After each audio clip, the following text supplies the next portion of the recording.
Shalom Bapak Ibu, Saudara terkasih. Kita jumpa lagi pagi hari ini dalam doa pagi GPDI Budi Mulya. Bapak Ibu, sebelum kita masuk dalam renungan firman Tuhan, mari kita satukan hati kita sama-sama dalam doa. Oh haleluya. Bapa, kami sungguh mengucap syukur kepadamu.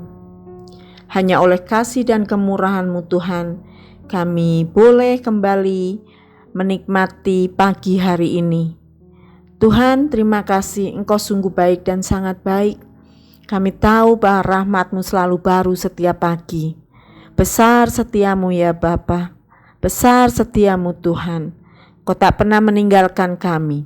Engkau ada bersama kami hingga pagi hari ini Tuhan. Terima kasih buat berkat yang masih Tuhan berikan untuk kami menikmati hari ini Tuhan. Kiranya kami bersyukur atas penyertaan dan pertolongan sepanjang malam tidur kami Tuhan. Engkau ada menjagai kami.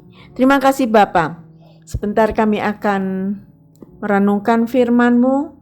Tuhan, urapi hamba-Mu yang bertugas untuk sharing pagi hari ini. Layakkan, suci dan kuduskan hamba-Mu. Biarlah Roh Kudus Engkau mengurapi hamba-Mu dan Engkau yang berkata-kata pagi hari ini kepada setiap yang mendengarkan acara ini. Terima kasih Bapa, urapi mereka semua yang mengikuti acara ini. Terima kasih di dalam nama Tuhan Yesus Kristus kami berdoa, kami mengucap syukur. Haleluya. Amin. Puji Tuhan Bapak Ibu yang terkasih, kalau pagi hari ini kita diizinkan kembali ada dalam merenungkan firman Tuhan. Firman Tuhan pagi hari ini ada di dalam ayat yang sangat-sangat dikenal oleh orang-orang Kristen, anak-anak Tuhan ya. Ayatnya ada di dalam Yohanes 3 ayat yang ke-16. Bapak Ibu, saya akan bacakan Yohanes 3 ayat yang ke-16. Karena begitu besar kasih Allah akan dunia ini, sehingga Ia telah mengaruniakan anaknya yang tunggal, supaya setiap orang yang percaya kepadanya tidak binasa, melainkan beroleh hidup yang kekal. Ayat ini sering dipakai pada saat kita perayaan Natal ya saudara, karena memang ini menggambarkan atau menyatakan bahwa Allah yang mengasihi kita, ingin menyelamatkan kita itu dengan mengaruniakan anaknya yaitu Yesus Kristus lahir ke dunia untuk menyelamatkan kita. Ungkapan Allah itu kasih itu sering kita dengar di mana-mana. Bahkan kita sering menemukan tulisan-tulisan baik dalam bahasa Inggris ya, sering kita lihat juga God is love gitu ya. Itu ada di mana-mana, sering kita lihat tulisan itu. Memang Alkitab juga menulis di dalam 1 Yohanes 4 ayat 8 bagian C dikatakan juga karena Allah adalah kasih. Nah ini ayat Yohanes 3 ayat 16 ini wujud daripada kasih Allah. Wujud daripada kasih Allah akan dunia ini, akan manusia di dunia ini. Manusia yang berdosa, manusia yang sudah terlepas dari Allah. Allah mengasihi manusia. Allah mengasihi manusia yang berdosa. Namun dari kalimat atau simbol yang sering kita lihat tadi Allah itu kasih, kebanyakan orang menulis atau menyatakan itu dengan ungkapan Allah itu kasih hanya karena mereka telah menikmati, contohnya adalah menikmati pemeliharaan Allah. Contohnya pada saat dia membutuhkan sesuatu, ada jawaban yang datang. Ya. baik itu melalui hamba Tuhan, baik itu melalui teman sejawat, ya. Saat kita berdoa meminta kesembuhan, Tuhan beri mujizat kesembuhan. Saat membutuhkan pertolongan lain, datang juga pertolongan itu. Maka mereka mengatakan Allah itu kasih. Jadi mereka menyebut Allah itu kasih karena mereka menerima apa yang mereka butuhkan, mendapatkan apa yang mereka cari, yang mereka minta. Maka mereka bisa menyebut Allah itu kasih. Nah, Bapak Ibu, saya mau sampaikan bahwa kasih Allah di dalam Yohanes 3 ayat 16 tadi bukanlah sekedar mengurus kebutuhan lahiriah kita, bukanlah sekedar mengurus keperluan jasmani manusia. Hal seperti yang tadi disebutkan itu terlalu mudah bagi Allah untuk kita terima. Allah menyatakan kasih-Nya melalui itu semua. Namun di dalam Yohanes 3 ayat 16 itu kasih Allah yang mulia, yang sesungguhnya, yang tidak hanya urusan jasmani, tidak hanya urusan lahiriah, tidak hanya urusan di dunia ini. Ya. Jadi Yohanes 3 ayat 16 tadi adalah proyek Allah tentang keselamatan, yaitu menyelamatkan manusia dari dosa. Karena Allah tahu, sudah dikatakan dalam firman Tuhan bahwa upah dosa adalah maut. Nah, inilah saudara, ya.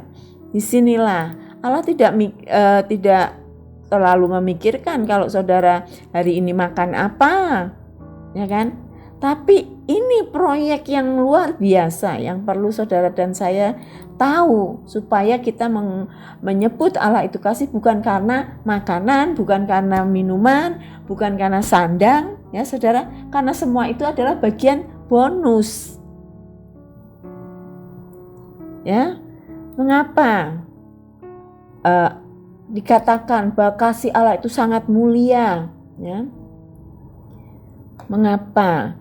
Karena saudara, untuk memberikan kasih yang mulia itu, yang ditujukan untuk menyelamatkan manusia, itu Allah melakukan sesuatu yang di luar nalar manusia, di luar logika, di luar saudara, yang pada umumnya, yaitu dengan memberikan anaknya, yaitu Yesus, ya saudara, turun ke dunia, lahir ke dunia sebagai manusia. Ya, Allah itu mulia, tapi dia malah mengutus anaknya ke dunia menjadi manusia. Dan bahkan saudara, manusia Yesus yang turun ke dunia itu, dia harus menanggung dosa manusia. Dan wujud bahwa dia menanggung dosa manusia, dia mengalami penderitaan yang hebat. Dia harus menderita tergantung di atas kayu salib. Coba Bapak Ibu, kalau kita punya anak, kita punya orang tua, dia harus menanggung masuk penjara karena membela orang yang bersalah sama kita, yang sudah menyakiti kita. Saudara, kayaknya nggak ada, saudara. Namun hal itu terjadi atas Yesus yang harus menjadi manusia, turun ke dunia, kemudian tidak hanya sampai di situ, dia harus menjalankan tugas mulia, yaitu menderita, bahkan matinya pun tidak terhormat, dia harus dicerca di atas kayu salib. Semua dilakukan Yesus bukan sok-sokan, saudara. Dia benar-benar menjalankan tugas dari Bapaknya. Bahkan dia pernah berkata, kalau boleh cawan ini lalu daripadaku. Karena dia tahu ini penderitaan. Saudara, kalau kita baca dalam firman Tuhan juga dikatakan bahwa Yesus waktu tergantung di atas kayu salib, dia sempat berkata, Eli, Eli, lama sabachthani. Saudara, dia berkata, Allahku, Allahku, mengapa engkau tinggalkan aku? Karena pada saat itu, diri Yesus itu menanggung dosa dunia, saudara. Orang yang berdosa itu, dia terpisah dari Allah. Maka dia menyebut, Eli, Eli, lama sabachthani. Mengapa engkau tinggalkan aku? Karena Yesus dalam keadaan berdosa, menanggung dosa kita semua, menanggung dosa manusia. Demikianlah hidup Yesus. Semuanya diterima oleh Yesus. Dia tidak menolak karena dia bilang, kalau bisa cawan ini lalu daripadaku, namun biar kehendakmu yang jadi. Nah saudara, demikian saya boleh membayangkan saudara, rasanya gak bisa diterima akal ya saudara ya. Dengan menderita seperti itu, bahkan dihina di atas kayu salib, diolok-olok ya saudara. Tapi semua dilakukan Yesus karena melakukan tugas dari Bapaknya, tugas yang mulia, tugas yang luar biasa untuk menyelamatkan dosa manusia. Bukan satu orang, bukan dua orang, seluruh dunia yang mau datang dan percaya kepadanya, maka dosanya sudah diampuni. Ya saudara, demikian saudara, kita tidak bisa membayangkan begitu besarnya kasih Allah, begitu lebarnya kasih Allah, begitu dalam dan tingginya kasih Allah. Tidak terukur, sangatlah mulia, tidak ada bandingannya. Bahkan tidak ada yang bisa disejajarkan dengan kasih Allah, dengan harta apapun yang ada di dunia. Tidak ada bandingannya dengan pengorbanan manapun yang ada dalam dunia. Saudara, itulah kasih Allah, sangatlah mulia, sangatlah luar biasa, tidak terukur. Haleluya. Itu sebabnya saudara, mari kita menghargai kasih yang luar biasa, yang tidak ada tandingannya, yang tidak ada bandingannya, yang tidak ada yang setara dengan kasih Allah. Haleluya. Puji Tuhan saudara, firman Tuhan cukup sampai di sini. Biarlah kita bersyukur kita boleh mendengar kebenaran firman. Mari kita untuk mengakhiri acara ini kita tutup dalam doa. Bapa di dalam surga, kami sudah mendengar kebenaran firman-Mu. Biarlah Bapa itu semua menjadi berkat bagi kami, baik kami yang menyampaikan ataupun mereka yang mendengar Tuhan, karena firman Tuhan itu pedang bermata dua. Terima kasih Bapa. Kami percaya biarlah Tuhan semua yang kami dengar pagi hari ini boleh menguatkan iman percaya kami lebih dan lebih lagi dalam kami percaya dan mengasihi Engkau. Terima kasih Bapa, sungguh luar biasa kasih-Mu, sungguh mulia kasih Tuhan. Di dalam nama Yesus kami bersyukur karena kami percaya Engkau yang memeteraikan firman-Mu dalam kehidupan setiap kami. Dalam nama Tuhan Yesus Kristus kami berdoa mengucap syukur. Haleluya. Amin.